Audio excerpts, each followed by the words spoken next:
And good afternoon. Good afternoon.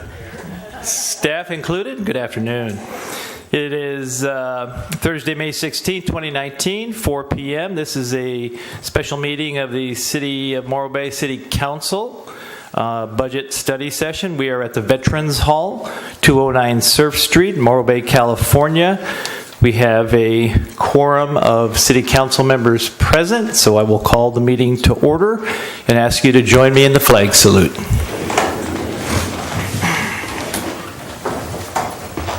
I pledge allegiance to the flag of the United States of America and to the republic for which it stands, one nation, under God, indivisible, with liberty and justice for all.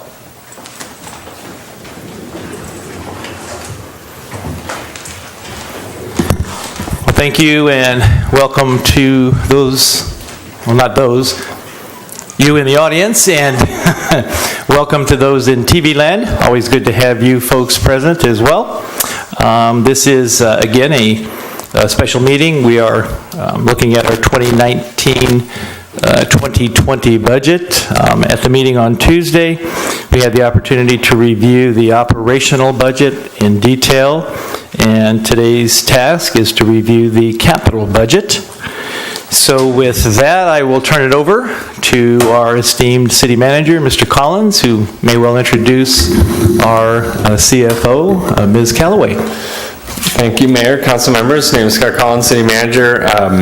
Council had a good discussion and review of the operating budget for the general fund and just a high-level overview of kind of what we're looking for and moving into the future. And today we'll be focused on the other funds as well as the capital budgets. So with that, I will turn it over to Jen Calloway, our finance director. Hello, good afternoon. We're here again for the encore presentation to the proposed 1920 operating and capital budgets. As we highlighted at our last budget session, today we're going to look at the internal service funds, other funds, enterprise funds, and our proposed capital budget. So we're hoping to get through all of that today.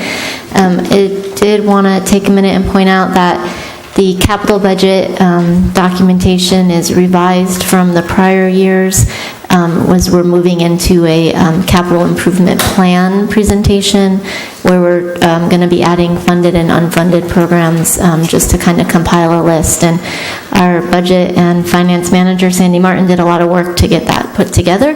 So I just wanted to thank her and just her general tolerance with me during budget season.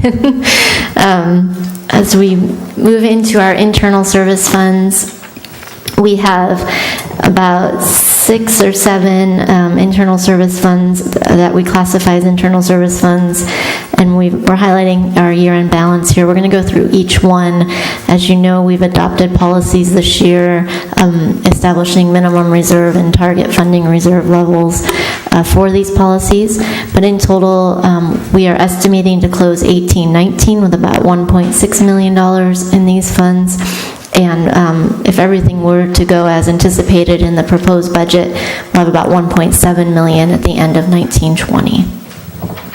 And just to kind of recap, these are the funds that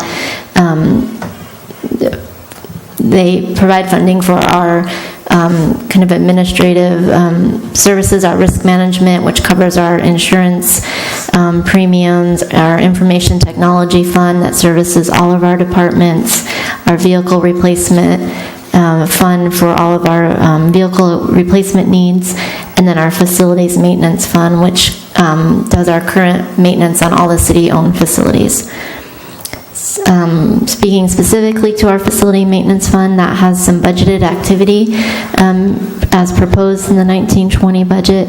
We are looking at doing renovations to the Coleman restrooms, re-roofing and adding gutters with rainwater harvesting at our Public Works building, as well as some internal repairs at that building to some dry rot and carpet replacement and security improvements, replacing trash receptacles throughout the city, and some work down at our corporation yard and community centers, as well as some wiring upgrades at City Hall. And that's proposed to come in just under $100,000. And you'll see the impact to that in a few minutes as we look at our facility fund and kind of the fund balance that's diminishing in that fund. Our first internal service fund is our vehicle replacement fund. Again, this is replacement for all of our non-enterprise funds, so it does not include our water, sewer, and transit fund vehicles. We currently are estimating to end this year with about $286,000. As we discussed Tuesday night, we have defunded any contribution to these funds as part of our balancing strategy, so you'll see that we're expecting to end next year as well at about $286,000. Our minimum targets are 20% of our fleet replacement cost and 33% of our fleet replacement cost. With the completion of the fee study that's coming up, we're going to have a comprehensive vehicle replacement list. So at that point, we'll have a better idea of what those funding levels should be. If we were with $286,000, 20% would mean our fleet was valued at about $1.4 million, 33%, $850,000. So, we've got probably some work to do there, but we will bring that back to you once we've adopted the fee schedule and have a better comprehensive list. Our next fund is our information technology fund. Again, projecting to end this year at about $215,000, about $303,000 for next year.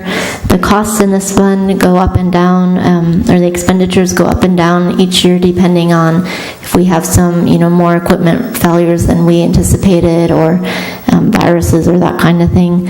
Our minimum and target funding levels, it's $100,000 to $150,000, so we are anticipating ending this year above that target funding level. We're going to revisit that as we progress through these funds as well. Our risk management fund, this fund pays all of our insurance premiums owed through the city, as well as any minor claims that we have that don't go through our CGPIA, our Joint Powers Authority. We are projecting to end this year at $360,000, a slight increase next year at $380,000. Our minimum funding is $350K, and our target funding goal is $500,000. So we're within the range there, but not quite to our target funding goal. So our recommendation would be to keep that fund as it is at this point. Again, when the new revenues come in from cannabis or any other source throughout next year, we'll bring forward recommendations for each of these funds and how to reach the target funding levels. I think I have there we go. Our compensated leave fund, about $223,000. Our minimum funding level is 30% and our target is 35%. So in terms of dollar value at a minimum level, it's about $260,000. Our target level would be $307,000. The reason this one is low is we don't transfer any money until year end when we're doing audit and we determine what those funding compensated absences balances are. So once we get through audit and we bring these forward to you at year end close, this chart specifically will look very different. So I'm not worried about any of the gap here with this fund at this moment. Our facilities maintenance fund, projecting to close the year out at about $77,000. We have, as you saw, a large list of projects to be funded next year, projected to close this year out at just under $100,000. A large list of projects funded for next year. We do have some rental income coming into that fund, so that would leave us about $12,000 in that fund at the end of 1920. Our minimum and maximum or target funding level is a $50,000 to $75,000 range. Our rental income into this fund is from the Market Plaza facility. So that's reduced substantially at this point once our tenant moved out and we have the 2 temporary tenants in place. So we'll have to reevaluate what the income source to this fund should be and what it could potentially be in the future if there's any changes to that property or another funding source altogether. And that's where we wanted to revisit our IT fund that is above the target funding level. When we do our year-end close and audit and we come back with these funds, we'll likely be recommending to transfer some of the money from our IT fund either into the facilities maintenance fund or another fund that's below minimum funding levels at this point, because the IT fund is really the only fund above our target funding levels that we established earlier this year. There's about $75,000 that we're estimating. So all of the internal service funds are, besides the facilities fund that is funded through the rents, are through transfers from other departments. The general fund, in the case of risk management, the enterprise funds pay into those, and those are all calculated by our fee consultant that's doing our cost allocation plan. The next grouping and category of funds that we have, we call other funds. We have a list here of those as well as the proposed expenditures and transfers out of those funds for 1920. In total, we're looking at $1.13 million in expenditures, an additional $864,000 in transfers. So a total for all of these funds of about $2 million. You'll notice that the Economic Development Fund that we spoke about on Tuesday is included in here. We'll be recommending carrying forward any unused balance from the general fund that was devoted to economic development. That was the $100,000 we spoke of, as well as the additional $65,000 transfer that we talked about. So we're estimating that that will be about $140,000 available for implementation items in the 1920 year. Also, you'll notice that there's the Triangle Lot Boatyard Storage. It was pointed out that we had left that fund out of the budget. You have a budget page in front of you as well. It's a small fund at this point. It's still getting established and being evaluated, but we have included that in here. And then you will notice what is not on this page is the Community Benefit Fund, and that was the $250,000 payment from Castle Wind. That is not specifically in this chart because we aren't proposing any appropriation out of it at this time. But there is a budget page in there that shows there's fund balance available.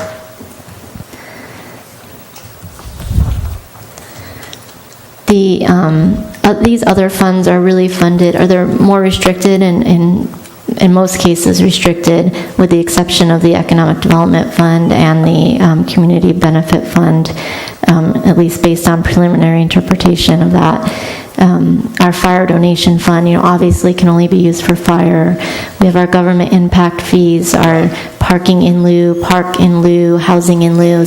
Those are all quite restricted as to what they can be used for. So that's why we categorize these funds separately and pull them out. As projects come up that would qualify for use under these funds, we bring them forward to council as possible funding sources. Our enterprise funds, those consist of water, sewer, our wastewater treatment plant, and our harbor fund.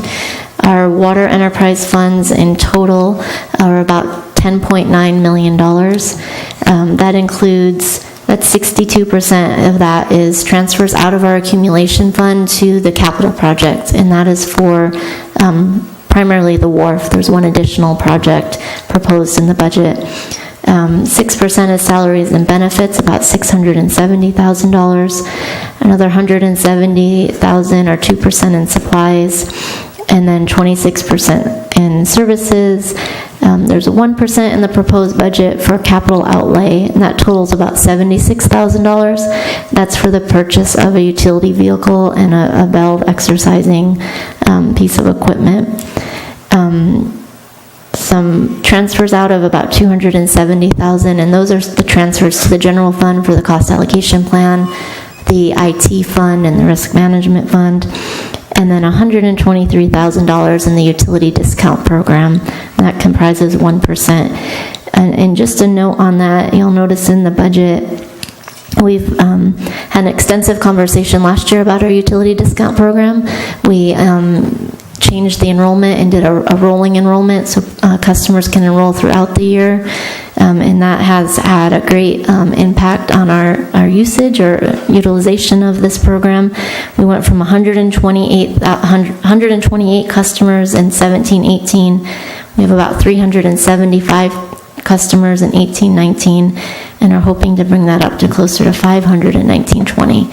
So through the work of our Community Resources Connection, the account clerks at our front counter, and all the advertising I think we've done, that's paid off, and the word is out there about that. And of course we can still get more, but we've made good strides in that area. So just wanted to point that out. For our sewer enterprise funds, about $10.6 million. Again, the majority of this, 68%, about $7.2 million is in capital projects, most substantially the wharf, and then there are 2 other additional smaller capital projects per the One Water plan that are proposed. 5% of this is salaries and benefits, 1% is supplies, 4% is services. The other, that's 19%, is about $2 million, and that is the city's share of the cost to run the wastewater treatment plant. As you know, Cayucas pays about a quarter of that, and we pay about 3/4. So that is transferred out of the sewer fund to the wastewater treatment plant as our payment, and another $300,000 in transfers to support the cost allocation plan, IT fund, and risk management. For the wastewater treatment plant, that's established as a separate fund, it's about $2.6 million. We have $1.1 million of that in salary and benefits, $285,000 in supplies, $1.4 million in services, and then transfers of about $206,000. And with the completion of the cost allocation study and the fee study, we've identified the appropriate cost allocation plan for the treatment plant fund. So we've included that in the budget this year. You'll notice that it has not been included in the prior years. And again, that's the general administration to operate that fund. So our water and sewer accumulation funds, again, that's the money, that's excess revenues over expenditures that we put into the savings account for capital needs and have available for our capital and infrastructure needs. I would just note the 18-19, those are our estimates, and they're heavy on the estimate side. Until we close out the year, it's really hard to guess what those are going to be, and we get the final capital project costs in. And then our 19-20 estimates go down dramatically, and that is because we are proposing to use a significant amount of cash on hand for the wharf project to help reduce the overall cost of the project with interest on either the loans or the COPs.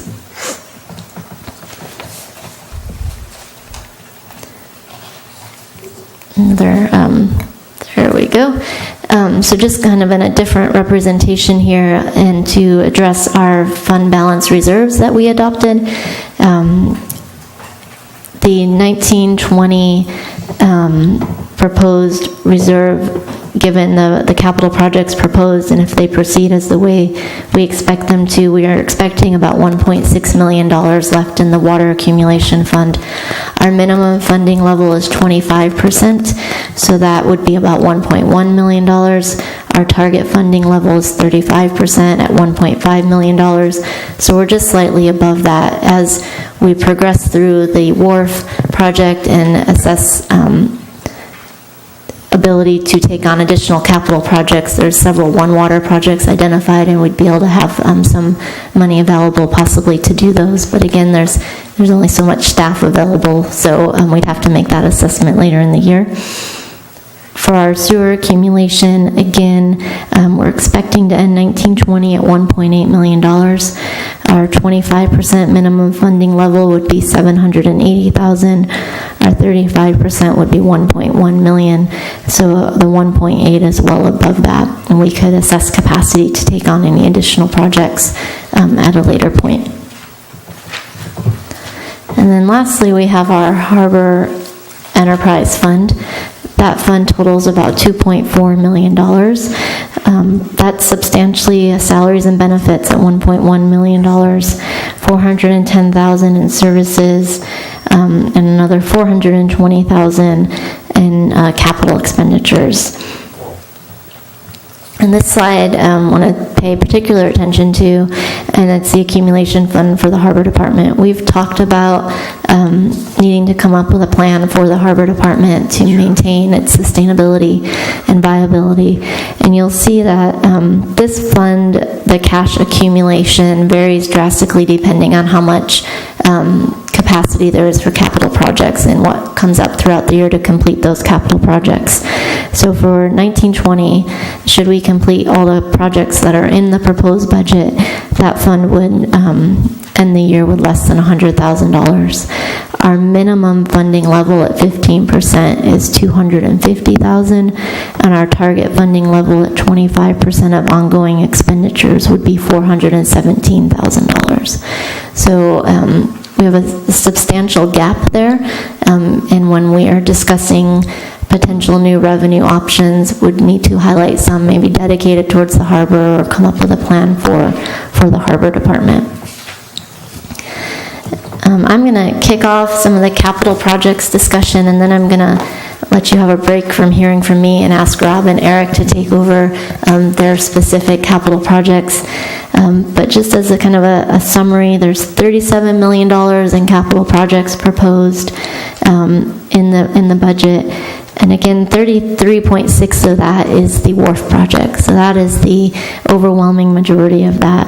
The wharf is funded in the sewer category, and that's why you see the sewer projects 92% of the overall capital budget as proposed. Our Harbor Department has about $672,000, and then this year we've broken the capital project plan into different categories. So we have a parks and creeks category and a streets program category, as well as a public facilities category. And those all make up 1% or 2% of the overall capital projects. And again, just to reiterate with the kind of revised format that we're working on developing, we've categorized capital improvements under streets program. We have street reconstruction and resurfacing. This is going to be primarily our pavement management plan. Street maintenance and repair and safety and storm drains. We have a category for parks and creeks, public facilities, and then our water capital projects, sewer capital projects, harbor capital projects, and transit capital projects. You'll notice that there's summary pages in front of that open up the capital projects section. Those are broken down into those categories we just went through, and we've started to highlight the projects in red that are unfunded. They can be unfunded for a couple of reasons. One, there's not available funding or enough money to appropriate to complete those projects. There could also be that we're seeking more information before we propose those projects to be completed, or more direction from council. So the intent of this is to build a 5-year plan, be able to identify projects that we can fund over those 5 years, and then projects that are unfunded, so we can get an assessment of what our needs are from an infrastructure standpoint. And with that, I'm going to ask our Public Works Director to speak about the Public Works capital projects that he's proposed in the budget. So I'm going to just interrupt for a second, and this would be a good maybe stopping point with regard to not only the enterprise fund, but the internal service funds to ask questions. Okay. So if that's okay with the staff. We'll go ahead and maybe ask if you have any questions at this point on the information that's been presented on the enterprise funds and or the internal service funds specifically, and then we'll move to the individual capital projects. So, left to right. Councilmember Davis. Yes, thank you. On the IT fund, I thought I saw somewhere there's going to be substantial upgrade of IT equipment, and there was quite a lot of money dedicated to that. I don't see that here. Is this, Are you referring to the Vets Hall? no, IT. One of the capital projects is upgrading the whole IT system in here, the audio-visual system in here? Or is it something else that do you remember the reference? I don't know, because it was simply, what I remember seeing was just IT equipment. So if that was the Vets Hall, then that answers my question. Okay. Thanks.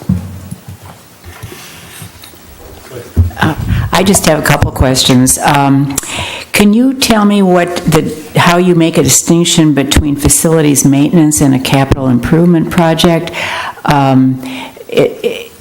Some of the items, or some of the ones that are listed here as maintenance, for example, restrooms, also, they appear in the capital improvement projects, and I'm wondering how you make that distinction.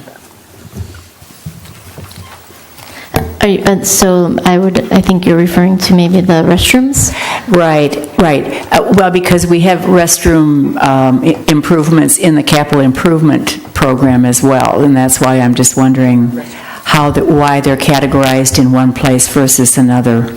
Yeah, these, what's on the slide number 4 for the Coleman restrooms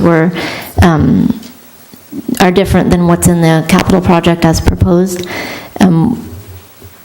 Really, capital projects or anything over, I think our threshold by policy is $10,000 is what we capitalize. I know the one Coleman one is listed for $25,000, as is a public works thing. We would create a capital project for those, but the funding source would still come from this fund, and we transfer it into those projects in terms for our audit purposes, and would be able to capture those. Okay, so they might appear in one place or the other. And these are all planned for this coming year, what we're looking at here on page 4 of your presentation? Yes. Okay. And then I just had one other question, and that was, I know that we're trying to increase participation in the utility discount program, so are we comfortable that the amount of money that we have allocated for that is going to be enough to support the additional up to 500? So we would have to come back with an adjustment if we needed to and make that assessment. The program offers a 10% discount on the bill, and bills vary based on usage, so it really depends on how high somebody's bill is one month or another and how much that 10% equates to. Right, so hard to estimate at this point. Correct. All right, thank you. Great. Councilmember Hiller? Thank you. Sorry I missed the first budget meeting. Okay. I love this stuff. Lots of great work here. Really appreciate the work.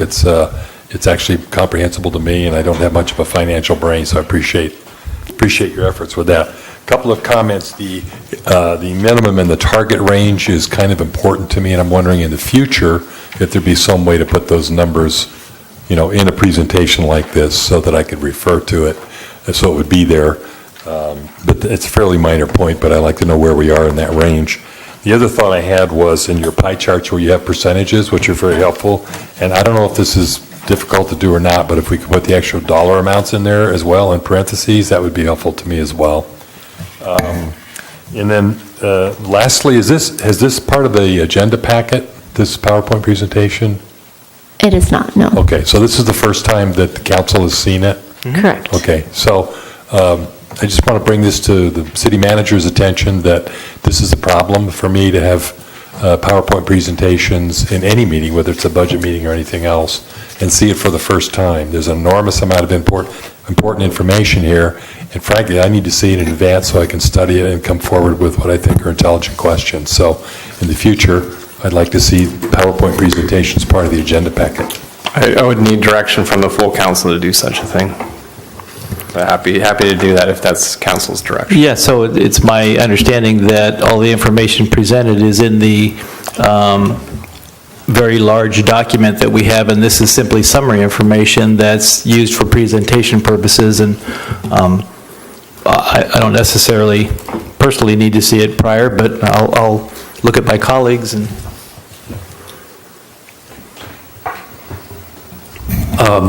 I look at the PowerPoint presentation as a bridging document between the time that the agenda packet is prepared and the time that we have the actual meeting. And so I look at the PowerPoint presentation as an update so that we are fully up to date as of this moment. So to me, I would, if we ask for this PowerPoint presentation as part of the agenda packet, I would expect to see a different PowerPoint presentation at the time of the meeting as information has been updated. So to me, that would be a duplication of work, and I would not favor doing that. Okay, I guess my concern is when I see something for the first time at a meeting, I'm always wondering, is this 100% consistent with what has been issued before? I know the numbers, in my mind at least, are always evolving and you're tuning it up, so as long as this completely reflects what's in this, I don't have a problem with that, but some presentations and other meetings, there's been a discrepancy between what's in the agenda packet and what's being presented, and that's a problem for me, so. So from what I understand for this meeting, which is the relevant point we're speaking to, the information that you just presented, in my review, is all contained within the binder and reflects exactly what's there, and any variation, you usually point that out, and we'll point that out, and I don't know that there was any variation from information presented unless I'm wrong, but that's the usual process. This is simply mainly for public consumption and the ability for TV viewers and others, and for staff as well as council to see it on the screen, basically. So, but I'll let Councilmember Addis or McPherson. Well, I would agree. I also think that it would be placing an undue burden on our staff to actually prepare all of that material ahead of time, because in addition to coming up with a budget and an agenda and a staff report, to expect them to also have the PowerPoint presentation that far in advance would be, I think, unfair for our staff, so I would not support that either. Wow, I love the presentation, so thank you. Clarifying question though, are the lines on here, do these represent the targets and the minimum? Like, so for instance, on page 6, there's like a red line and a blue line, and one would be one does represent the target and one would represent the minimum? That's correct. Okay. And I could have clarified that more, apologies for that, but I can also add in the numbers if it's helpful to know. I know sometimes it's hard to, with the grids, to move those across, so similarly how we have the fund balance numbers above the column parts, I can add a line that shows, or add a little arrow that points to what that amount is. Okay, and just to be totally transparent, I'm not attached to these ahead of time.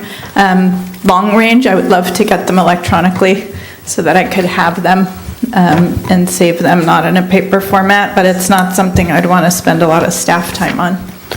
One thing that Councilmember Heller and I have talked about is maybe getting them at least in advance of the meeting, and that's something we're trying to work towards. Maybe council meetings on Tuesday, we issue the public correspondence that comes in over the weekend, that we could submit the PowerPoint presentations with that public correspondence so that you can review it ahead of the meeting. So I think that's a good compromise. I struggle with doing it with the agenda packets because we really are a crunch to get that together. So, and we want to have time to respond to questions that come over from council members in the week and constituents over the weekend. So Monday seems like a good compromise if that's something that we can't put in a policy yet because we're still working on it, but I think there's value in having it ahead of time, but I don't think we could meet the other part of that. I think you have consensus on direction, and I just wanted to add one thing. What I fully appreciate is being able to have a copy to look at, and I know in the past we have not even had that, so this is to me an improvement to get it, to look at, to be able to follow along as opposed to trying to read it from here, which I can't do, so I appreciate the improvements that have been made. Just one last comment, if I may. yeah, I was in the middle of my sentence, but I'll finish it. I do agree about adding dollar amounts, like on the Harbor Enterprise Fund, as just, in the future, it's nice to have the dollar amount as well as the percent, and I agree that would be an important point, so I would agree with you on that. Yes, go ahead. Mr. City Manager, I appreciate your comment. If I can get it a day in advance, because whatever the issue is, I start at summary level first, which is the bars and the pictures, and then I dive down to details as I have time and want to do. So it would help me if I just got it a day in advance. That'd be very helpful. Yeah. The other thing is, I didn't realize those horizontal lines there reflect the minimum and the target, and now that I see that, it makes sense to me. So thank you for that. I do have a question on page 4. And I don't know if this is something Mr. Lavick will be talking about, but the Facility Maintenance Fund and the list of the projects there. So there's a note at the bottom says, project completion is based on priority and available funding. So is the funding not available for all these projects, or what does that asterisk note mean? So in the prior years, we provided a much longer list of projects. They were kind of ranked on a 1, 2, 3 priority basis, and should a project come in under funds, for example, a priority 1 project, it might make room for a priority 2 project. This year we've provided a shortened list. There's currently enough fund balance and money in the fund to fund the full $99,500 that's on this list. But again, if a project comes in over what's on this list, it might kick something off. So we just wanted to be transparent about that. Understood. Thank you. Good. Any other questions on the enterprise funds or internal service funds? Okay, we are going to move to the specific capital projects, beginning, I believe, on page 19. That's the summary page. And Mr. Lavick, I believe it's turned over to you, sir. I guess so. I think we'll go to the slide 20 and start into rather than the, okay. I need a mirror. You need a handout. To see where we're at. Starting with the streets program summary, our pavement management plan, we're budgeting a little over $760,000 for that, and that's made up of a small Cal Recycle grant for using rubberized products, so ground tire rubber in the slurry mix. SB1, about $185,000 we're estimating will come in through SB1, and then the lion's share is made up of our half-cent, a portion of the half-cent sales tax addition. This project we're taking on a little bit differently this year. We're planning on instead of a fall-winter rainy season construction period, moving it to construction start in April and finish up in June, so take advantage of hopefully better weather. Although we did get a little wetness last night that we weren't expecting. Also, to take advantage of the Cal Recycle grant, the next grant cycle starts in April, so we couldn't start work if we intended on getting that money. We also need to revise our pavement management plan. So in that particular capital project, we have about $100,000 in there for update of the pavement management plan, and then $47,000 for the work that we'll need assisting us putting together the specific plans and specifications for the project, and some assistance in construction oversight and inspection. The storm drain projects, this is something new that we've added this year, although we don't have a lot of money to accomplish anything with it. We're using our storm drain impact fee to get started on a couple of design projects for Kern and Anchor Street, which right now, a lot of that water ends up at the roundabout and kind of floods out the roundabout every heavy rain. This capital project has actually been on the books since 1983. I think I did the storm drain plans when I worked for a private consultant back in the day for that project.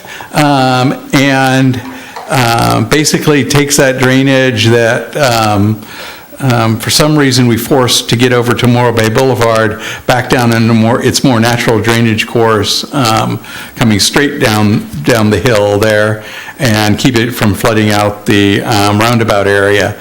So the rest of the storm drain projects that are listed in the capital budget are really unfunded.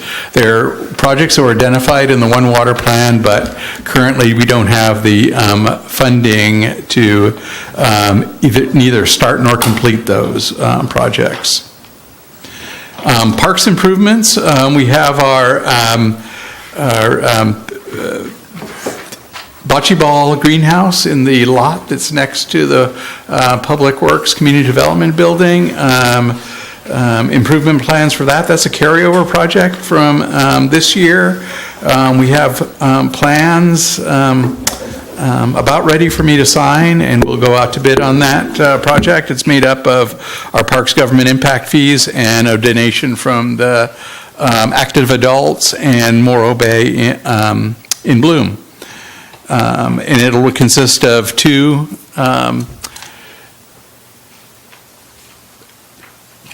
I was going to say small bocce courts, but they're within the regulation size of the bocce courts, but they're on the smaller side, and about a 16 by 15 greenhouse for Morro Bay and Bloom to do some plant propagation in.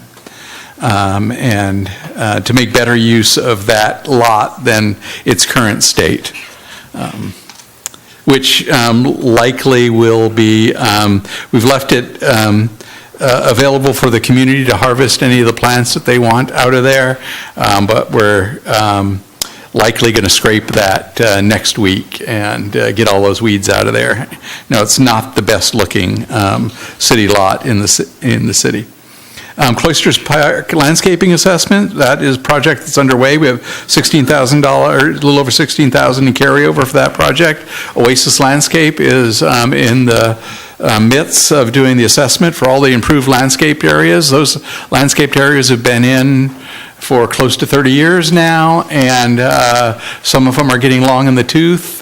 We have some demonstration garden areas that we're not sure what we're demonstrating anymore, and likely have a better use, perhaps getting some shade out there with a shade structure or other uses. But we'll be reviewing that at our Public Works Advisory Board on the 29th of May, and seeing what Oasis has to offer us. The North Point parking lot improvements at $61,000. Likely we're going to have to revise this capital project down. We're still investigating the fund balance there. This is a fund balance of two assessment districts combined, the Lopriena storm drain assessment district and the North Point, and need to confine those improvements to just the funding available for the North Point. Based on some reviews and looking at past engineers' report, there's probably about half of that money available for that project, so we could do the lighting and perhaps not, we won't need to do the retaining wall. Perhaps there's a better way to keep folks from driving up on top of the bluff. Likely put a split rail fence and some signage there. I think if you make it a little bit more difficult and make sure people know about it, and it's not a frequent occurrence that folks are driving up there, so we'll try to handle that a little bit more cost effectively. The Tideland Stormwater Pocket Park is a project that is grant funded through the, it's an intergovernmental agency account, and that is administered through the Low Impact Development Center at the regional board, and that is near the boat wash area. It's landscaping to have that water from the boat wash go into to get some biotreatment before it ends up in the bay. So next page, 22. City play structure improvements. It's a carry forward project. Park and Luffy's are going to fund that. The The parks play structure is not only at the end of its useful life, the replacement parts aren't available anymore, and it doesn't meet current safety standards, so that needs to be replaced. It may not cost that amount. I know our fire chief is working on perhaps some donations on that, so that I think we're looking at it to be a fire-themed playground there. So with the help of the fire department donations or perhaps a vendor donation, we can supplement that money and have those park improvement fees go to another play structure. Morrill Creek stream bank restoration. You've probably all seen the orange fencing adjacent to the dogleg pathway that goes out on the south pit area. We've seen some erosion there from some heavy storms. I think last year's budget, and we have a revised budget sheet for that, showed a fairly ambitious project in the neighborhood of about $327,000. This year, we're scaling that back based on comments from Coastal Commission. They want a more softer bank protection there, so it's likely going to be planted with some geotextile fabric instead of rock slope protection there. If I can just interrupt too, Rob, for the council and those in the audience, there is a new budget page available. It has the revised numbers that Public Works Director is discussing, and those are back on the back counter.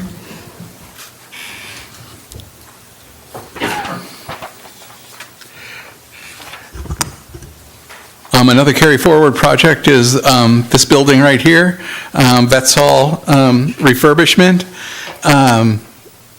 To basically replace the AV aging electrical components in here.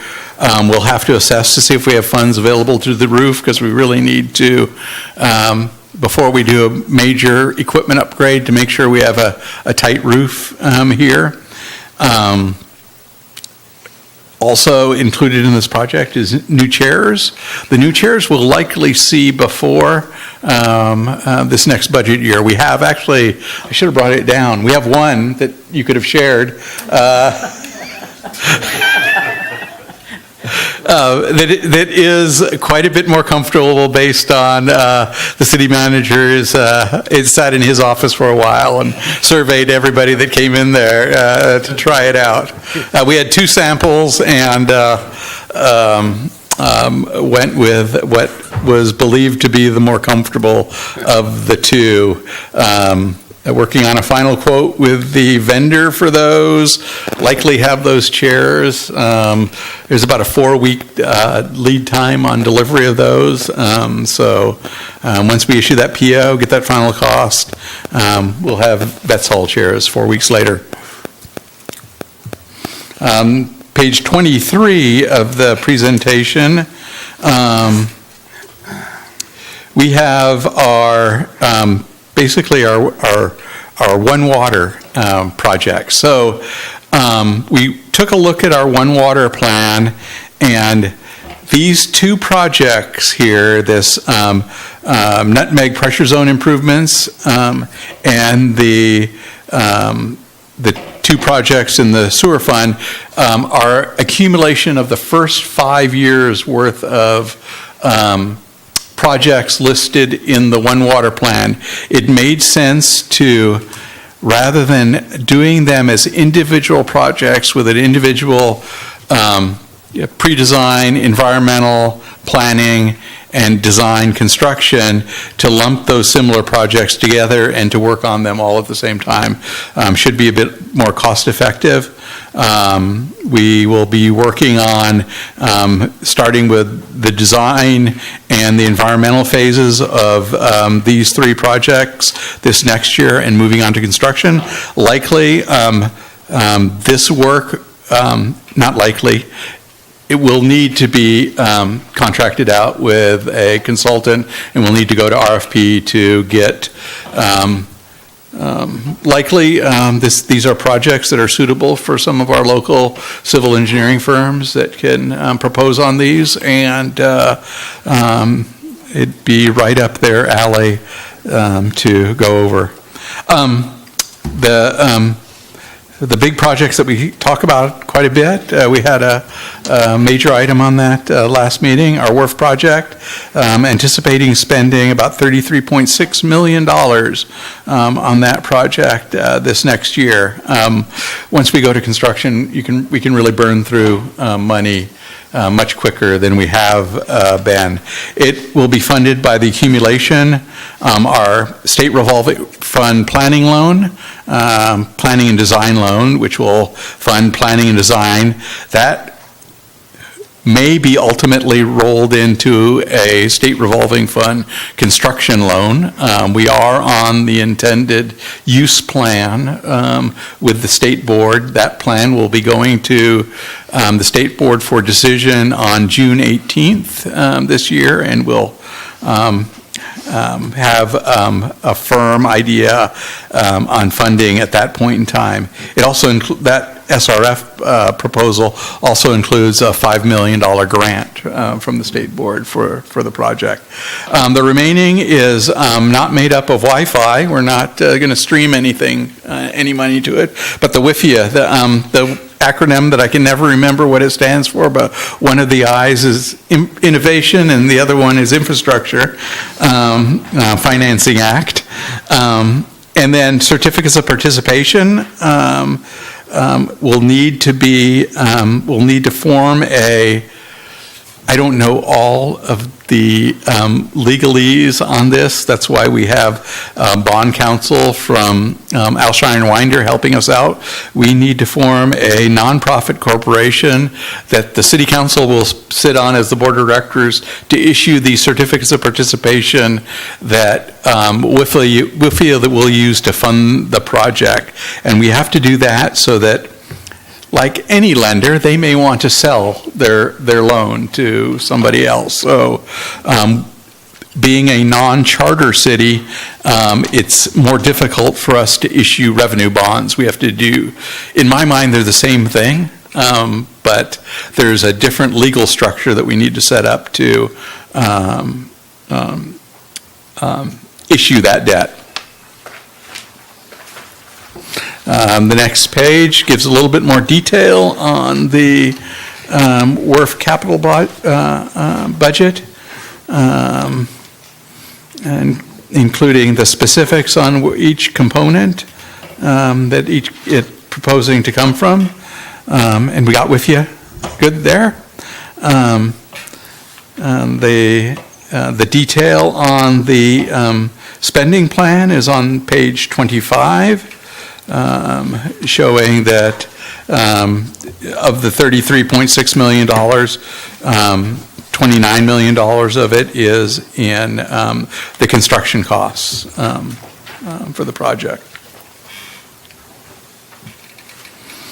Moving on to page 26. We have a small transit capital project, $8,000, changing out our route information signs at the transit/trolley stops, and will be funded by the Rural Transit Fund grant. Replacing the trolley, it's a combination of fundings, including the FTA funds, rural transit funds, some accumulation in that account, and carry forward a replacement bus, kind of the same gumbo of funding that we have going for that. And that is kind of where my expertise ends, and I'd be happy to answer any questions on those before we turn it over to Eric to talk about the harbor. I think we'll finish them all and then Okay. just do it all. Okay. Yeah, great. Thanks, Rob. Mr. Endersby, you're up. Thank you, Mayor Heading. So, one page for harbor stuff. Fortunately, we're small. I guess that can be good and bad. But our Beach Street Slips project, which has been an ongoing project for a couple of years now, we've been homing in a little bit closer on some more cost estimations with some of the projects that's happened in the harbor, mostly with Mr. Fowler, and what's it's actually cost to do some of these slip buildings, so we've got some better numbers. So I've revised those, and really what I'm looking at is probably just the Beach Street North slips at this point. I don't think we're going to have funding for the whole kit and caboodle. One of our problems there financially was electrical system. Both those slips get their power from the South T Pier, and it's totally inadequate to serve under modern code standards to get the power to the pier, to the slips. And unfortunately, it's all buried under the boardwalk now, so there's no real good way of getting at it anymore. So we're going to have to bring in power fresh from, fortunately, it's fairly close. It's right out in the island there at the corner of Beach Street and Embarcadero. So it's close, fairly close, and they can trench under the street without having to dig everything up. So, but it's going to be expensive to redo the electrical system on that. So the north section is the oldest section of slips and most desperate need of replacing, so we're going to carry forward with that. We spent about $75,000 so far in design and engineering, so we'll continue on with that. I'm working with Scott Graham's folks right now in Coastal and trying to figure out where Coastal may or may not take us on that. South T Pier renovations, proposing about $42,000 on some structural work on that pier that was identified in a structural assessment we did a year or so ago. Fairly small scale project, nothing real large, but important work to get done there. And then North T Pier, same thing. We did a structural assessment with Shoreline Engineering several years ago. Did a pretty big project, multi-$100,000 project a few years ago, and got most of the big ticket items done on that North T Pier, but there's a few more things I want to try and knock out, so $10,000 there. And the DBW boat launching facility rehab grant, that's $250,000 grant for design and engineering, working with DBW on that. DBW moving over into parks now has not been quite so easy to work with as DBW as a standalone department used to be, unfortunately, so that one's taking its sweet time, so that one there. And then ice machine, we got a little, I think Jen and I got some wires crossed, or I didn't convey things well enough. $35,000 in this year's budget. $20,000 as we moved over into the paving project, as you know, of a couple council meetings ago. Working on the contracting for that right now. And then about $10,000 that we're going to have to pay for the additional costs that we're going to incur on the project to replace all the refrigeration on that. As you know, we got a $100,000 grant from the cable committee that went to Santa Monica Seafood to replace all the refrigeration equipment, and they completed that project, and I'm happy to report that that ice machine is up and running and making ice like gangbusters, so we're doing our best to combat global warming with that ice machine. But there's still a little bit of cost we're going to have on that and a few little carry-on things that we'll do to get that machine going. But I want to put $20,000 in the capital budget for next year for the ice machine, just because I'm paranoid about that machine and it's been persnickety. I think they've got all the bugs worked out, and this refrigeration system should be the last major problem to get over, but I don't want to get caught short budgeting, so we're going to propose to put $20,000 into it. Probably won't spend it, but better safe than sorry. And those are all my items. Okay, thank you. So just to clarify, we'll bring back a revised budget page for that with the $20,000 appropriation in the June version of this. It'll have all of the changes and everything recommended. So you'll see that in that next publication of the proposed budget for adoption. The next couple of slides were based off of conversations we had last year during the budget process.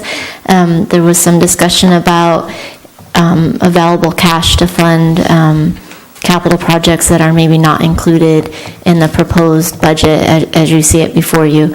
Make a couple notes, so we'll go through what those funds are. Some of them are restricted, so you wouldn't have ability to use them for just anything. And then also there would be possibly a capacity issue, because again, there's only so many staff hours available, and even to contract that work out, there's oversight of that. So I just wanted to point that out. But you do have two funds set aside. Both of these are not restricted, so they would be available for conceivably any capital project. There's the capital replacement fund that has about $200,000 in it, and then the project accumulation fund that has about $290,000 in it. We did not establish minimum or target funding levels for these funds. That has not been done at this point. Also, we have a couple projects that were included in the 18-19 budget that we have not completed, not started, and are not proposing in the current 19-20 version of the budget. Those being ADA improvements. We've taken a step back from those until we do the transition plan and really identify the priority of those ADA needs. So this would be potentially funding sources for those projects as we finalize those transition plans. The other one would be the striping that we had off Engle Street striping. We were going to use some in lieu money for that, but we're waiting on final determination for the Market Street Plaza site to determine if that would be incorporated in that project. So wanted to point out those fund balances, and then on the next page, the top portion of this slide, these are the restricted funds. The government impact fees, those are to offset impact of new developments coming in. We are estimating, and you will get this report at the end of the calendar year. We do a report on our impact fee balances. But we expect to have about $500,000 to $530,000 in our administration category. That is money that we are thinking as a potential funding source for the more upgrades in this facility if we need beyond the roof and the audiovisual. We have about $150,000 in the budget right now. It would conceivably cost more than that just for the audiovisual portion alone, not to mention any other facility upgrades. So we've kind of been thinking that would be a good potential funding source for the Vets Hall. About $60,000 in impact fees that are dedicated to police. That could go towards some security improvements at that facility, but they're generally restricted toward facility improvements for the police department. For the fire department, I have an error in here. We used about $75,000 of that money to purchase the new fire engine. So there's really only about $7,000 left, and that's a typo on my part. I apologize for that. $118,000 in the streets set aside for impact fees. About $20,000 of that we're proposing to use towards the storm drains that our Public Works Director just spoke of, so that would leave approximately $100,000 left to do that. I know we last year had addressed potentially doing some sidewalk improvements with that money for ADA purposes. Again, those are on hold until that transition plan is finalized. $10,000 in storm drains. We're essentially proposing to use all of that money on the storm drain capital projects, so that would zero out that balance. And then $160,000 in parks. We have $20,000 of that going towards the bocce ball court in the Shasta Street Park. That would leave about another $140,000 left. For parking in lieu fees, we expect to have somewhere around $370,000 left. We're not proposing to use any of that money at this point. Again, it's for parking purposes only. Park in lieu fees, about $260,000. $150,000 of that is proposed for the city park upgrade. So that would leave about $115,000 left. It does have to be used for upgrade purposes, so to keep that in mind when we think about potential projects that could be used with this money. In total, those two categories are about $1.4 million. You have about another $500,000 from the project and capital accumulation. So there's about $1.8, $1.9 million in cash that could be available for future capital projects that have either been identified or not. So I think I had promised last year to bring that back in this discussion, so wanted to do that. Our last slide is kind of just a conclusion of what we went through today, and certainly open for discussion on the capital projects or any of the internal service funds, other funds, and revisit those again. Great, thank you all for detailed presentation and also the advanced information in the packet, the binder, I should say. With that, I will open it up for questions on capital projects, and looking left or right, whoever wants to start.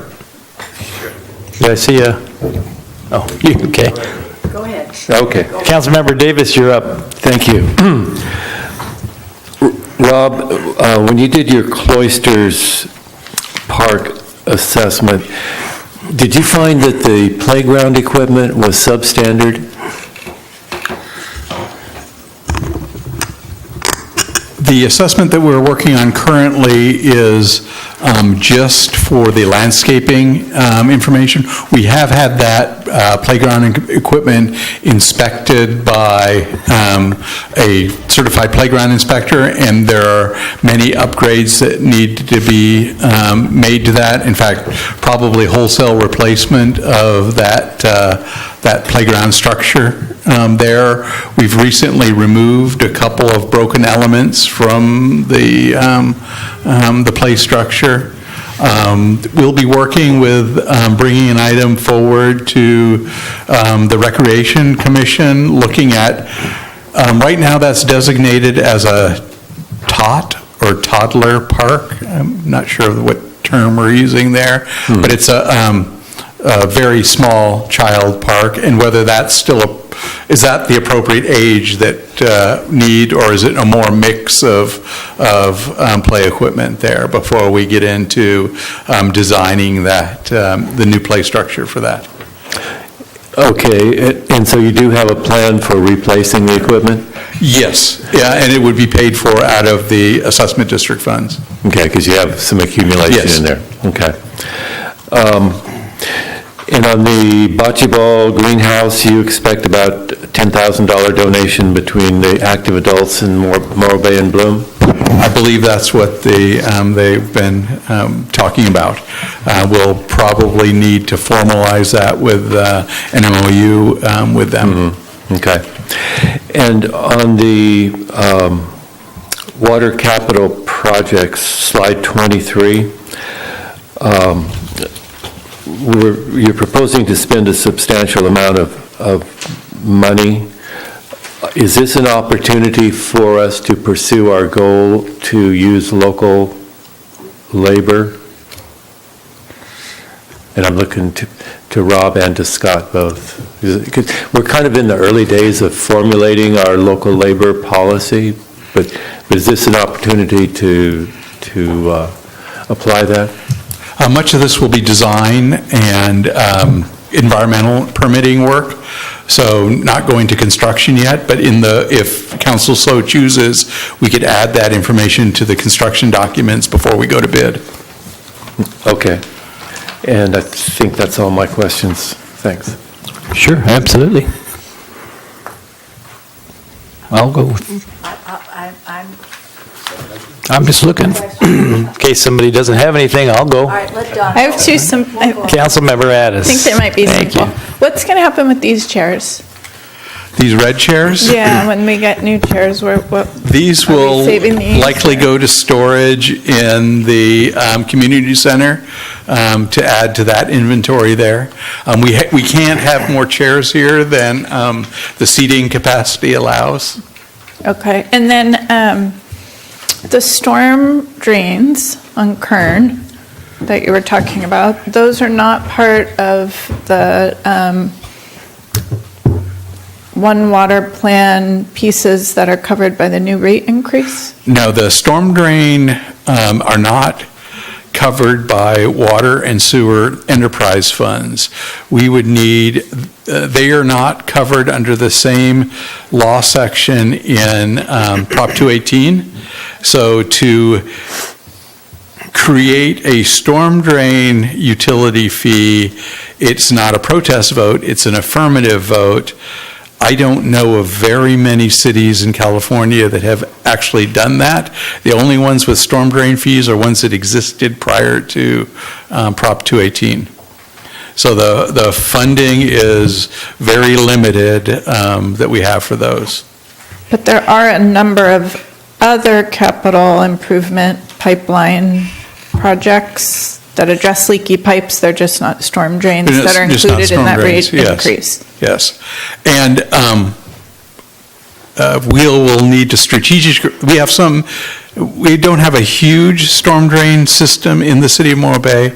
As one of my mentors used to say, Mr. George Protopopis, county engineer a long time ago, that streets are just storm drains that are convenient to drive in sometimes. That is the backbone of our storm drain system, is our streets.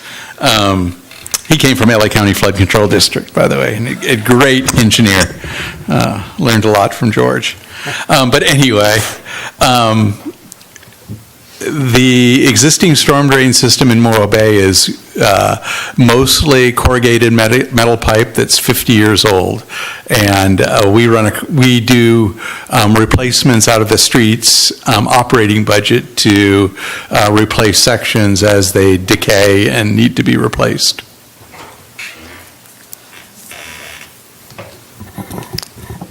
Okay, great. Should we just keep Looking going? to my right? Sure, Okay. absolutely. Marlis, go ahead.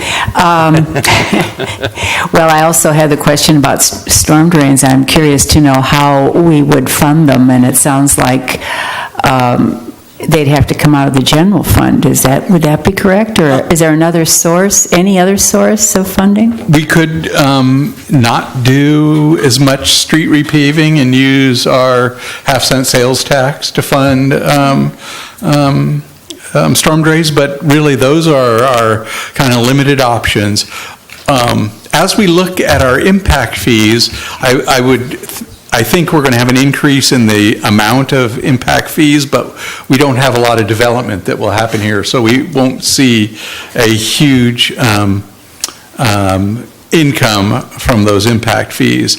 So typically the sources for storm drain are general fund, any special stormwater fees that a city may have established prior to Prop 218, sales tax, which is, Measure 2 is really general fund, but of a different name. It's can be used for any legitimate government purpose. I know that gives heartache to many people, but it is true. And grants. So we're getting a small grant for the stormwater facility, park stormwater facility down at Tidelands. Not a lot of grant money for repair and maintenance, though. It has to be, something innovative, unique, biofiltration, but day-to-day routine maintenance and operations, not so much. Okay. And I do have to say thank you to Mr. Livick. I sent him a list of a lot of questions here, about 14, and he did incorporate many of the answers in his presentation, so I appreciate that. Let me just follow up on the pavement management plan. I just wanted to clarify and make sure, I couldn't tell from the timing that was shown there. Are we still paving or using that money every year? Yes, we'll still be using it every year. It'll just be late in the fiscal year that we plan on it. So doing the pavement management plan first, making sure that there are many new techniques that we've been using that weren't incorporated in our original pavement management plan. These sealing techniques that are more cost effective, the triple layer chip seals, the microsurfacing, those approaches rather than just overlays, grind, overlay, complete reconstruction. It's going to be difficult for us to afford to do much street work that way, but incorporate those techniques into the pavement management plan, prepare these plans and specifications this winter and go out to bid with an anticipated construction award date in April so that we can complete the project spring, in the late spring, within the fiscal year. Okay. And did I interpret correctly that the contract that we did have has basically ended and we need to recontract with someone or? Oh, excuse me. Yeah, go ahead. Yes, we will need to rebid that contract. Well, It is a contract that has not expired. We could negotiate a change to extend the time, but I would recommend that we rebid that contract and see who else is out there that can do that work. While all their work met the minimum specifications in the Caltrans standard specs, some of it wasn't the best work that has been done as far as slurring goes, so. You've heard that. Yes. Quite a few times. Yes, quite a few times. We can even point out specific streets, but yes, I understand. And, Sounds- you know, the main purpose of these sealing techniques are, they're not the most aesthetic pleasing, but they are to extend the life of the street. Right, right. I think we need to also enter into this discussion the EV charging station, because I know that we mentioned we would address that issue during this budget cycle, and so I was noticing if we want to add that to the discussion, is that permissible to do, since we did basically suggest we would address it? Yeah, we had a little bit of intel conducted over the last couple days. Joe Mueller actually has contacts in the industry to get a little more information about, I guess, what is it called? That's a supercharger, but it's basically like that. What's it called? Fast charge station? Right, does it Okay. quicker? Yes. Level 3 charging Level station. 3. I knew it was something like that. Level 3 chargers. Basically, what the industry folks are telling him is that you can't do it without a grant. It's a $200,000 expenditure. There are a lot of grants available, grant funding available because of the Volkswagen debacle, and they've put a lot of money into this. What we've learned is we aren't part of the strategic location for them because there are already 3 of these sited in SLO. We're literally 12 miles from SLO. That doesn't help with range. You're trying to create range across the state. So adding another $200,000 piece of machinery that the state would pay for, this grant would pay for, it doesn't make sense to them. If, 100 miles from SLO or 50 miles from SLO, then that might be something they'd entertain. Nonetheless, I mean, these individuals are going to look into it for us, but more than likely it wouldn't really satisfy the grant. Okay, and is it also the case that we are or might possibly ask some of the developers of hotels to pay for that as a public benefit? I mean, maybe the level 2, a level 3, like I said, is a couple $100,000, so, Right. and that might not Right. be the community benefit you're seeking from the Right. development, but that could be just EV chargers in general could be on the table. And there are requirements with developments anyways to have some level of EV stations. Okay, so given what we've just heard, where would you recommend that the $75,000 from the Coast Guard project goes then? I would, given that it is in the kind of entitlements trust area, it might make more sense to be appropriated there, although, parking improvements in that area could be part of that consideration with the nexus with the project, but the harbor director probably has some ideas about how that could be spent on harbor needs. Yeah. So you will update us on where you're going to put that money? Or we could have that. Discussion now? Yes, whatever council pleases, yeah. Them. Okay, I'll leave it up to the mayor to decide if we want to do it now or get a recommendation from staff. Eric, if you have a sense, go ahead. Well, I think there's sort of 3 paths we can take on it. One is if we want to look at doing something parking related, we could certainly look at some options some needs that may be out there. As I opined at the meeting Tuesday night, just replacing the 20,000 we're taking for the paving being done in the alleyway and then just reimbursing just going into the accumulation fund could account for some of it.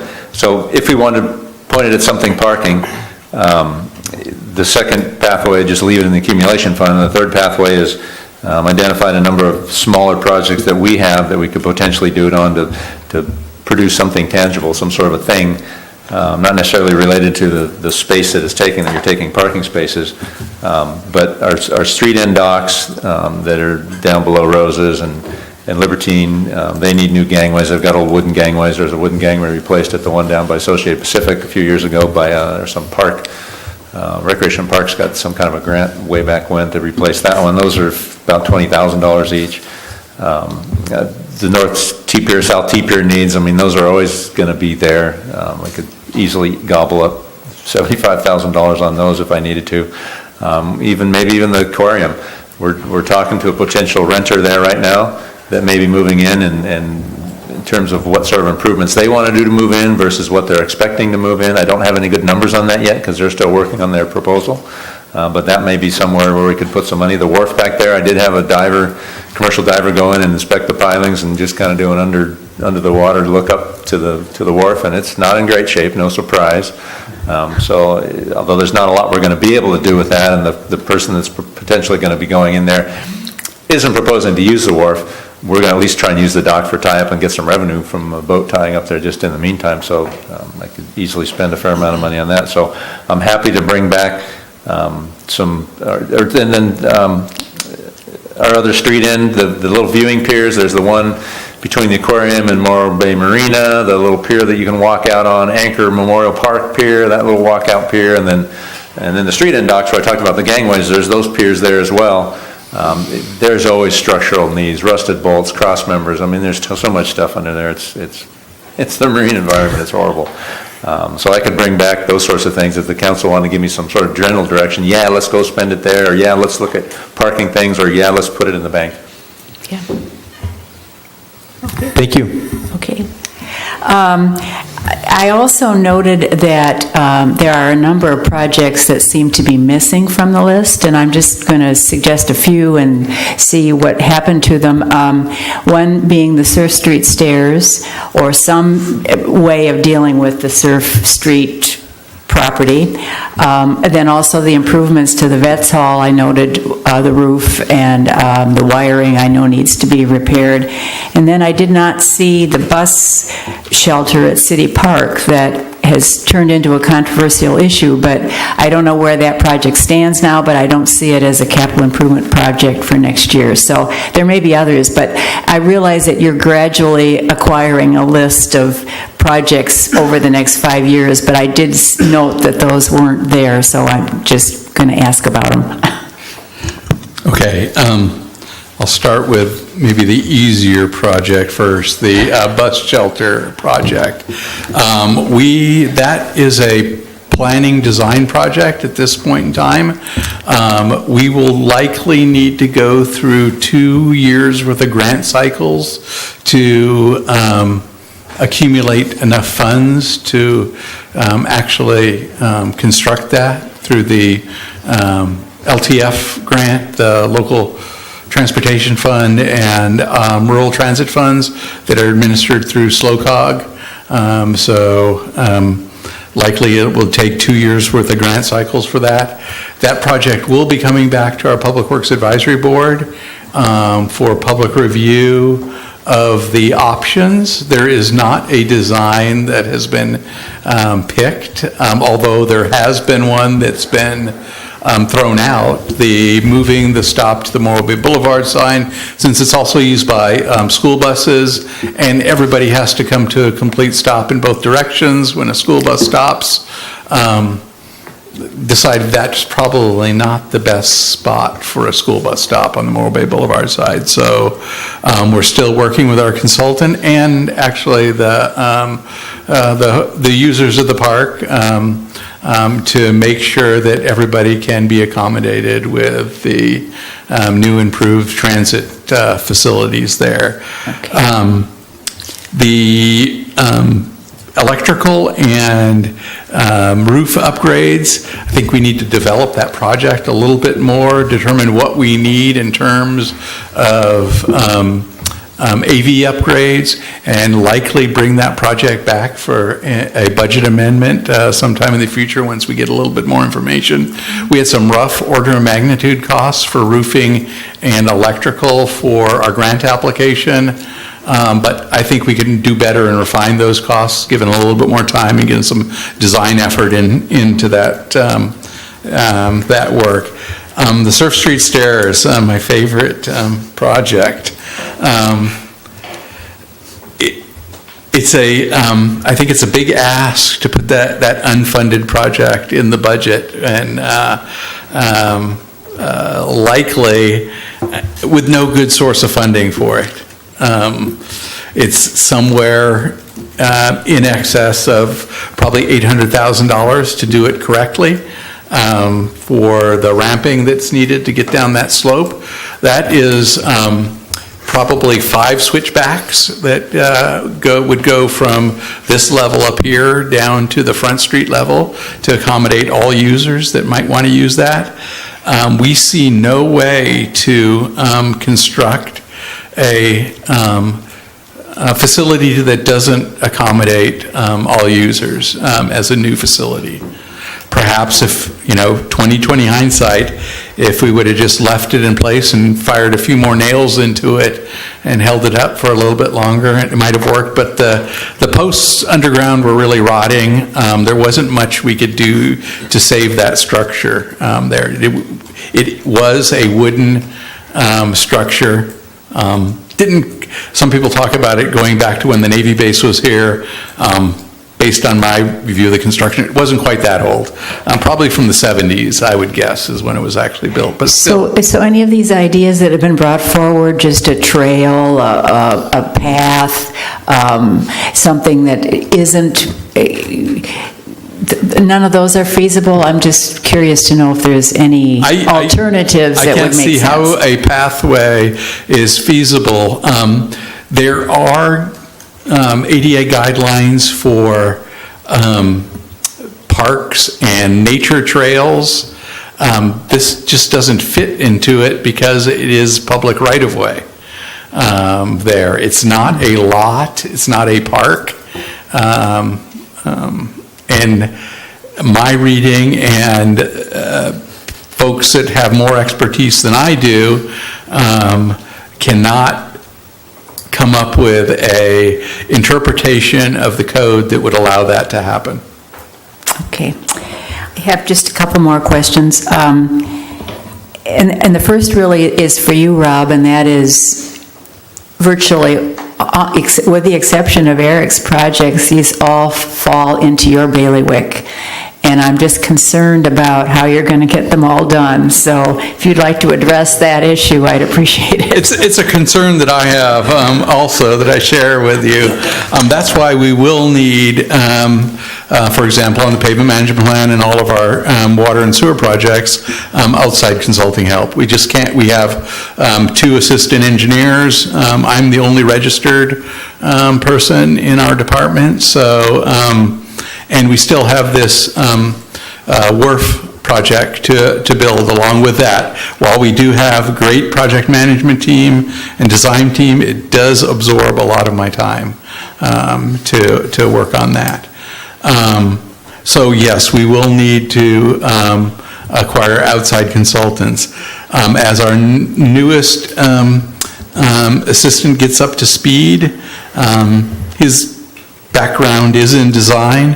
He'll be able to take on more of these. We've designed the bocce ball court in-house, the stream bank repair project in-house, a small sewer line replacement that we're going to build this year out of existing budget in-house. A street repair project up on Fairview and Kings, designed in-house. And he's done that while still accommodating the development review workload, because that's something that kind of never ends. It just keeps coming in the door. So I think it's something we can accomplish with outside help, but we will need to contract that out. Okay. And my last question actually pertains to a question that came up at our last budget meeting, and that was the public comment about the trash cans at the Rock, and I have received another call about it, and so I just wanted to know if there was any possibility of our putting trash cans back at the Rock, or how we plan to handle that issue. We made a conscious decision to remove the trash cans that were along the perimeter of the Rock due to complaints about their unsightliness, blocking views, and are using the approach to pack it in, pack it out. There is dumpster facilities near the restroom that folks walk their trash to. Based on an email conversation between Eric and I this afternoon, I think we've gotten more compliments over complaints about trash at the Rock. Now, big events, you will still see litter at those, and we do police the Rock area in the mornings. Sometimes people think the fire pits are also trash cans, so we're cleaning out those, but not an extensive, they're not full of trash. There's a few pieces of trash that end up in there. And like after the Miracle Mile or the Rock to Pier run, Easter at the Rock, you'll see trash out because we get a lot of people out there. And we need to probably work more with our event team on requiring these events to do something like we did for the Amgen event, having those fold-up temporary cardboard cans with their event. They're inexpensive and easily deployed. Okay, thank you. Thank you, Marlis. Jeff? Sir. Great questions, Marlis. Very good questions. I'd like to piggyback on what Councilmember Davis brought up about the play area at the city park. So even though it's not per code anymore, is it hazardous in any way? Is it safe to leave it in place, or is it something we need to take out?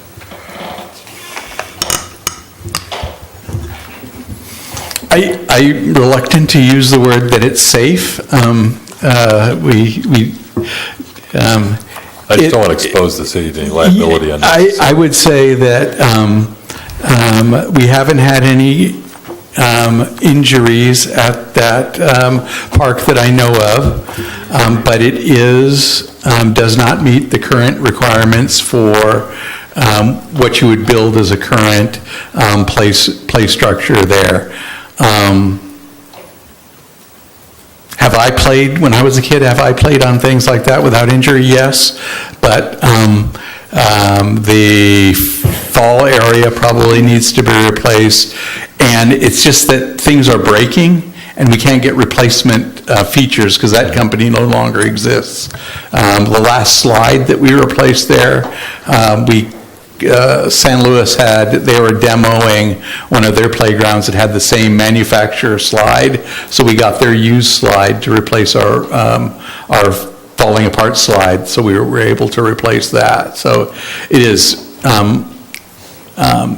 that is a play structure that definitely needs to be replaced. Okay. So, Mr. Collins, maybe that's something we need to have our insurance guy look at or something, I don't know. I hate to take out the Surf Street stairs and leave this hazard, if it is one. I don't know if it is. Speaking of Surf Street stairs, I don't think it's going to go away. It seems like there's still lots of people in the community who are not happy about that being removed. So, and I know you've looked at it. I don't think it makes sense for the city to spend $800,000 putting in an ADA ramp. Have you looked at other options like, I don't know, a lift or something like that that might be operable during daylight hours only? Or what would the cost of some other kind of We didn't do a cost estimate on a lift. The former developer of where Market Street Plaza is going to be had a condition of the sale when we sold it to him to put in some sort of elevator or lift there to make that access point from this level down to the Front Street level accessible. Also, the elevator was the lowest cost option. That was just shy of $1 million for an elevator. The funicular option that everybody thought was, the fun thing to have in Morro Bay was more costly than that. How about a zip line? What's that? How about a zip line over? Zip line over there, yeah. Okay. We can continue to look, it's not much resources to, there might be some other options to look at there, but I think they're fairly limited for accessibility there. Okay, I guess at some point the city needs to resolve what we're going to Yes. do there. If it's going to be nothing, let's tell everybody that. And, Now, that's not to say that there's not perhaps outside funding sources we can tap, parks and recreation grants, We could make it a park-like ramp, have it planted. ATP, the alternative transportation money, perhaps is another source to tap, although we're hoping to tap that for the 41 and Main Highway 1 roundabout as another potential funding source for that. I think our best success is looking into perhaps the Parks and Recreation grant money that may be available. Okay. And then going back to slide 22, I believe it's 22, yeah. First of all, thank everybody for the chair thing. I personally tested the chairs, and they're more than adequate for me, so I'm very happy with the chairs. Should we fix the roof first, or do you think it's safe to have the new chairs in here with the roof in its current condition? I think it's safe to have the new chairs in here, given the roof. It's only leaking in a couple of spots right now, and they don't happen to be over in the storage area. Okay. And then when you have notes here on carry forward project, does that mean you have funds coming forward from a previous year? From this current budget year. So we budgeted for this project this year, weren't able to bring that forward, and we're carrying the funds that we had available forward with that. Okay. That and the FEMA and the City Play Park were all funded in the last budget cycle. Ms. Callaway mentioned the Moore Creek project has a revised budget sheet because we didn't get the $300,000 that we thought we might get from FEMA. Okay, I understand. And then on page 23, where you have the accumulation fund there for the 3 projects, the 1 water project and the 2 sewer. So that's from funds that have accumulated in those 2 accounts, is that right? Yes. Is that how they're getting paid for? Okay. Let's see here. There. And then on page 27, which really is an Eric question, but before I go there, I can go to this. The DBW boat launching, can you explain what that acronym means? Eric? Sorry, Mr. Endersby, sorry. The DBW boat launching facility rehab, can you tell me what the DBW means and what Division of Boating and Waterways. It used to be Department of Boating and Waterways. Okay. Division of Boating and Waterways. So the boat launching facility that you're referring to is? The launch ramp. The launch ramp. Yeah, the public launch ramp for the trailer boats. So what's the general scope of the work there that's going to be done? So the total project cost is about 1.6 million. 250,000 is just for permitting and engineering. It's basically replacing the concrete ramp itself. If you've been down there, it's in pretty horrible shape. Replacing the docks, pilings can stay there in fine shape, redoing all the abutments, ADA accessibility between the restroom to the launch ramp and to the parking spaces. There's currently no ADA connectivity through there. Some redoing of the parking lot itself, resurfacing and maybe some drainage work on the parking lot. And then it also incorporates ADA upgrades to the restroom to get it up to specification, current specification. And then some utility and other site work are the main. So the total project budget is $1.9 million, did you say? I think it's $1.6 million. And then also a separate launch ramp, or a separate launching area, a dock for a kayak to put the kayak folks to, and that'll be kind of at the north end, by the fish cleaning station at the corner there. We're looking at maybe putting a little low freeboard ramp for the kayak folks to be able to launch off of, because they end up at the regular launch ramp, mixing it up with the trailer boaters, and it's not a good So what is your expectation on all of that work being completed? Is it going to be completed this fiscal year? Engineering and permitting needs to be done by early next year, and assuming we get it done, then DBW puts in the governor's budget the rest of the funding, and if it gets approved in the budget, we'll get it in early summer of next year. I see, okay. That's all I have for you. I have a general question. I missed the first budget session, obviously, but maybe Mr. Mayor or City Manager can explain at what point, or how do we review the structural deficit and those kinds of issues? It's obviously not something we're going to deal with today, but would that be a council meeting agenda item, or is there a separate meeting that looks at that, or how's that work? So the explanation of the current year's funding for the structural deficit was discussed at the last meeting. Okay. However, during our next meeting, when we look at our 10-year plan, we really have a long-term structural deficit issue, and I think that would be a great time to incorporate a very broad conversation about more than just next year and the future, which is really, I think, what we're mainly all concerned about. Okay, And so great. if that would be Thank you great. for Yeah, that answer. absolutely. The other question I had was, we have some folks from the CFAC in the audience now. Have they reviewed all this, or do they give comments to us? Is that how that works, or has worked, or will work, or? Yeah, so the Citizens Finance Advisory Committee had a chance to review the Measure Q budget, the general fund programs budget, other funds, and internal service funds. They did not see the enterprise funds or the capital project budgets as proposed.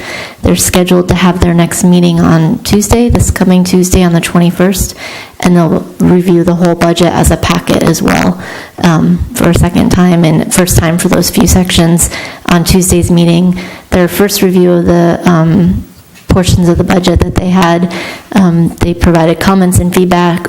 We provided a list of the questions that they asked with responses and approved the budget, or recommended by consensus that the budget was prepared to come forward to council. And we'll have a similar conversation on Tuesday with the remainder of the budget. Okay, great. Great job. One last question for you, Mr. Levick. Could you maybe help me get a job as a playground inspector?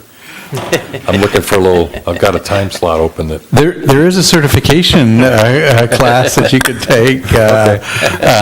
We don't have any certified playground inspectors here because the training's fairly expensive and you have to do it quite a bit. Okay, And never Thank you. Great. Thanks, Jeff. Appreciate it. I will note that Councilmember Addis had requested to leave at 5:45, so when she slips out, she had a previous family engagement, and so just want to make note of that. Thank you. So I'll start.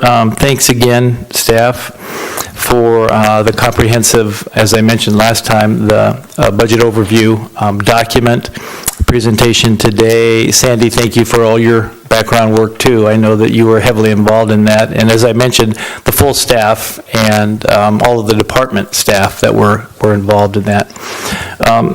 My questions begin on page I, or I guess I-1, I should say, yeah.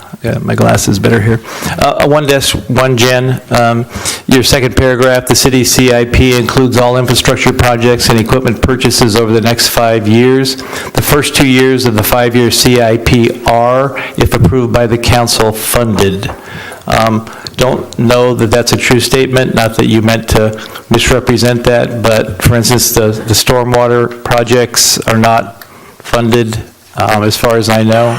Is that something we may want to change? I know it's a minor detail, and I'm calling it out because I don't want the public to assume that all projects over the next 2 years are funded, because they're not.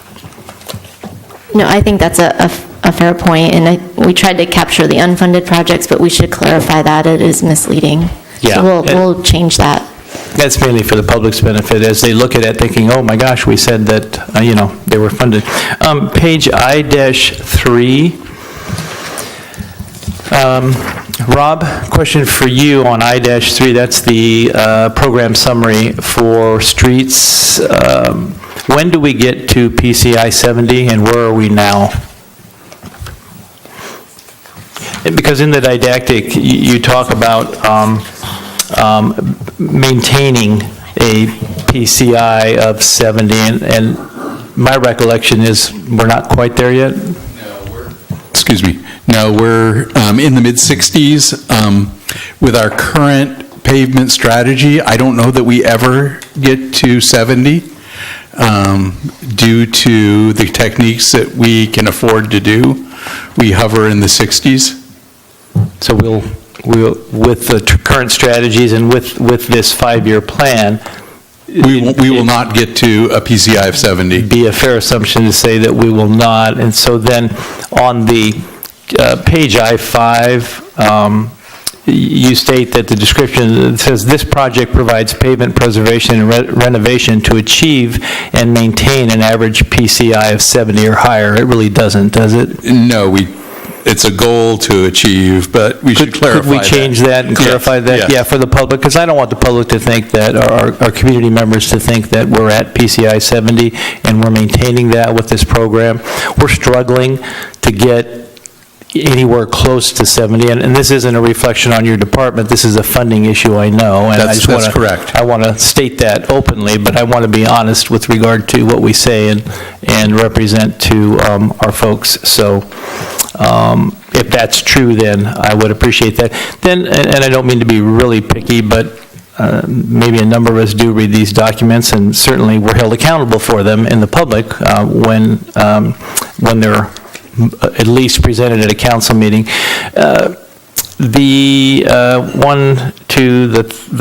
Under project background, the second paragraph, line 4, the overall goal is to rehabilitate and preserve or improve the pavement condition. Is that correct? That is correct. Okay, so maybe you could add or improve, and that ties back to my point there again. I don't want people to think we're at 70, and this is really a capital funding issue, not a staffing issue or a departmental problem. Page I-4, Jen, on the sewer capital projects and the water capital projects, were the PCOs approved at council on Tuesday evening included in this summary? Yes, they are included in there. Okay, great, answers that question. Page I-5, I think I covered that. I-7.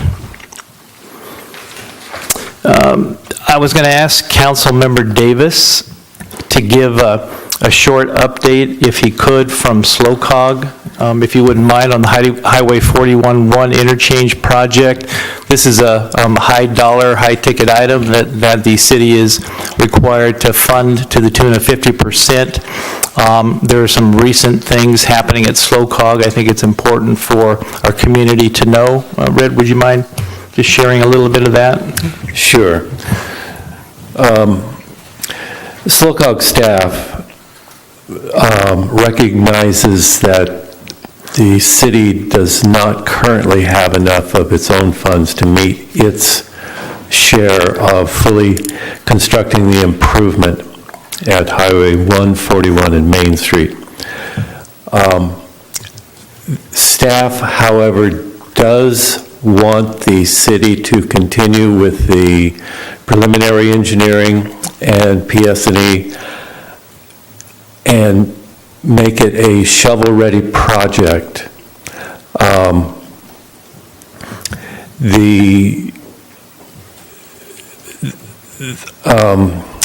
have asked for a meeting with myself, SLOCOG staff, and Caltrans staff to look at the possibility of changing some of the geometrics of the project to make it less expensive. So we'll see where that goes. The date for SLOCOG board to approve the list of projects in the regional transportation plan for the next 5 years will be in December of this year. So between now and then, I will continue to work at the staff level to try to make this a more affordable project and keep it in the queue for future funding. Good. Appreciate that update. Wanted to make sure the community was aware of that. I know there was a lot of interest when we brought it forward last year, not seeing any as of yet, but may have questions today about that. Page I-69, obviously the sewer enterprise fund, as well as the water enterprise fund. And I really want to reiterate a point I made last time about the sources of funding and the importance of recognizing the likely possibility of receiving an SRF loan that exceeded our expectations in terms of dollar value. In addition to that, a $5 million grant that wasn't anticipated. And then also the anticipation of receiving the WIFIA funding, and realizing that WIFIA funding, as most of us know, is about a 2.7% now debt service, but SRF is 1.75, and the delta between the two has a significant impact on debt service costs if we utilize to the maximum SRF funding, should we receive them to the level we do. And now, it may mean drawing on WIFIA funds for a period of time, but the point I wanted to make is it may behoove staff as quickly as possible to do a cash flow analysis, bringing in our ratepayer analyst, Alex, to look at the impact of, and also our program manager, to look at the impact of timing in terms of the receipt of these loans potentially, and how we utilize the funds and minimize our debt service by not drawing on a higher percentage loan versus a lower percentage loan.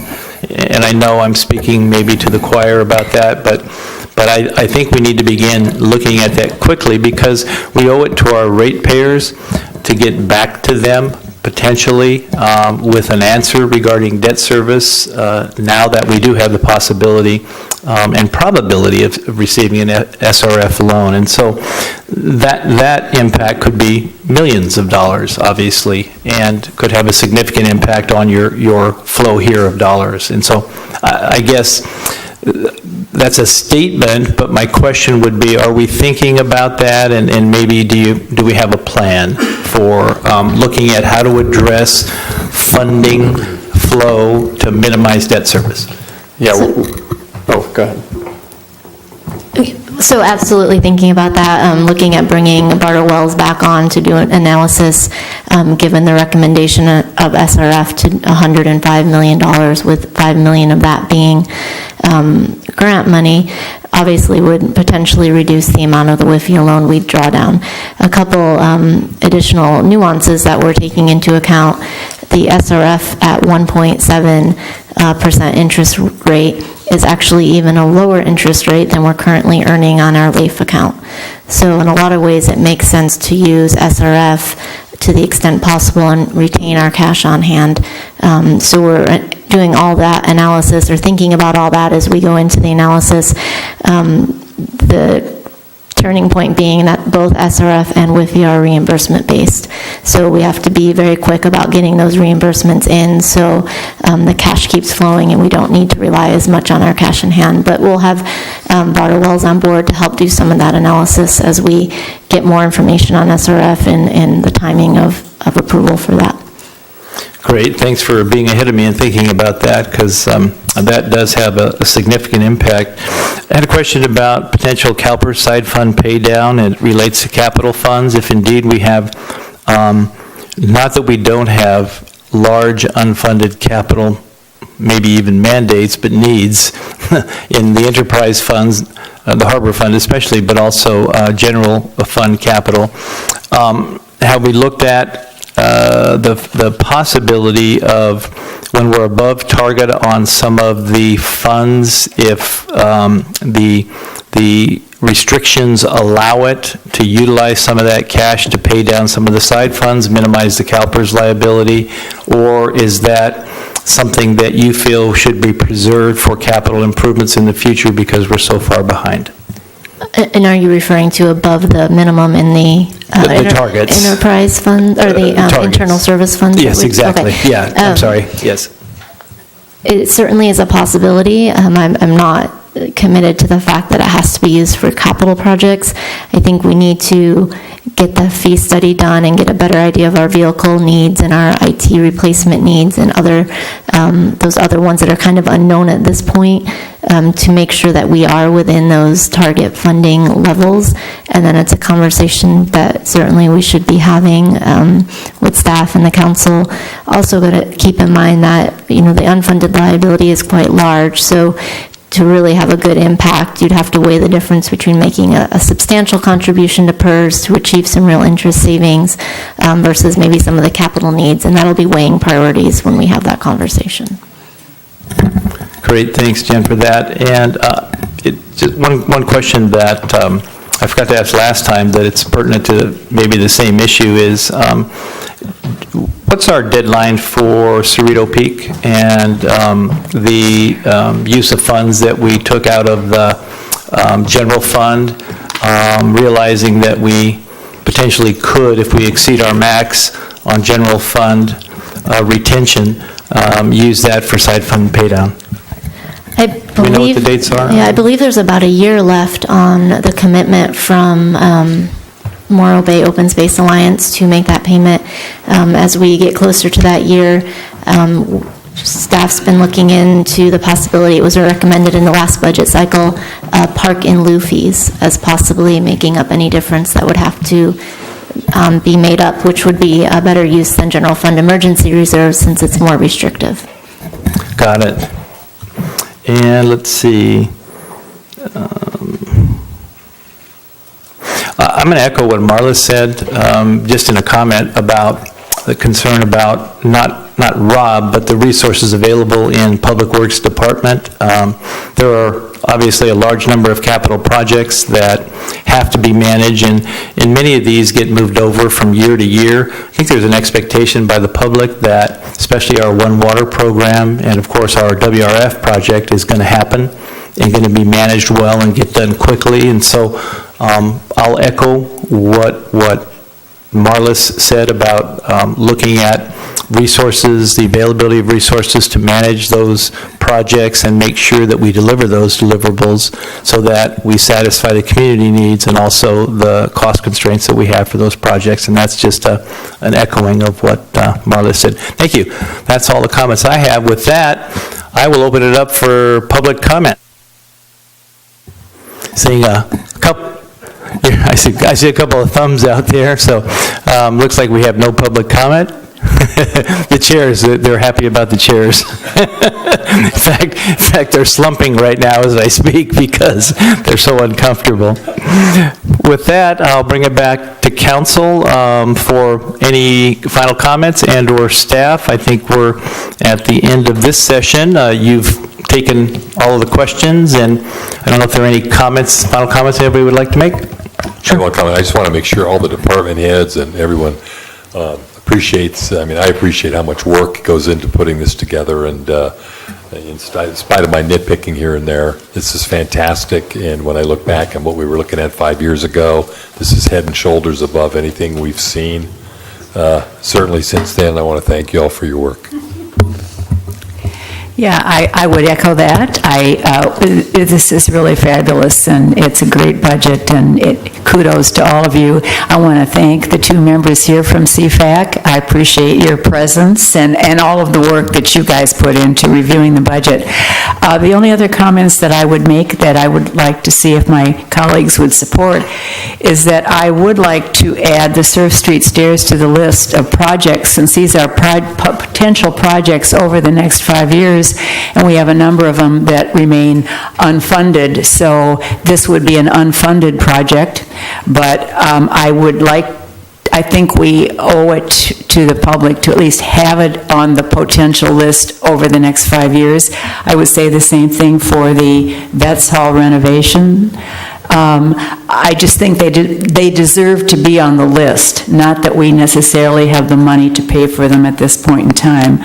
The other comment is about the city playground replacement. I would like to know how, if it's not a safety issue, I would think that given that we're talking about revising where the bus shelter goes and in that city park, that we wouldn't want to replace the playground commitment at the equipment at this point in time, but we would wait to see where we're going to put the bus shelter and then put in new playground equipment. So that other, and then I would like to see the $75,000 go into the harbor accumulation fund. So those are my comments. Councilmember Davis. I agree with Marlis. That's it? Okay, that's good. That's easy. It's a smart thing to say. If you don't want to get in trouble, that is. We're having fun today, aren't we? So I will, I agree with the Harbor Fund. It's so underfunded.